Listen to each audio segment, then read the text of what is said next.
Abroad ఎంబీబీఎస్లో ఒక rainy morning ఎలా ఉంటుందో చెప్తాను చూడండి. పొద్దున్న ట్రాన్స్పోర్ట్ కష్టాలు ఇవన్నీ ఒక మషూద్కా ఎక్కి ట్రామ్ ఎక్కి చేంజ్ అయ్యాము. వీడిని మీకు ముందు వీడియోలో కూడా చూపించినట్టున్నాను. వాడెప్పుడొచ్చినా అలా ఒక ఇన్నసెంట్ మొహంతో చూస్తున్నాడు. ఎర్లీ మార్నింగ్ బయలుదేరినందుకు ఎంత నిద్ర వస్తుందో.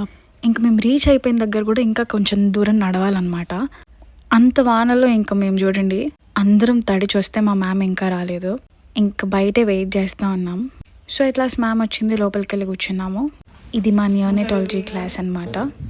క్లాస్ జరుగుతుంటే నేను ఈ వీడియోలు తీసుకుంటున్నాను. చెప్పా కదా, ఎర్లీ మార్నింగ్ వస్తే ఇదే కష్టం.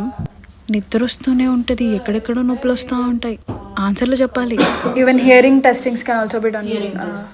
Hearing assessment or finding any calcifications or there has lots of calcifications. అదనమాట. ఇంకా చాలా నిద్ర వచ్చేసరికి కాసేపు బయటికి వెళ్ళాను. ఇది ఇక్కడ క్లాక్ రూమ్. చెప్పా కదా, జాక్స్ బ్యాగ్స్ అన్నీ పెట్టుకోవడానికి. ఇంకా వాన పడుతూనే ఉంది. నేను వచ్చి రిటర్న్లో మళ్ళీ ఎలా వెళ్తాము ఇంత వానలో అని చెప్పేసి ఆలోచిస్తూ ఉన్నాను.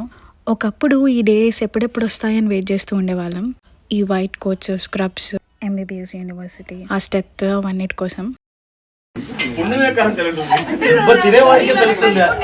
వన్స్ వచ్చిన తర్వాత ఎంత ఫాస్ట్గా గడిచిపోతూ ఉంటుందో.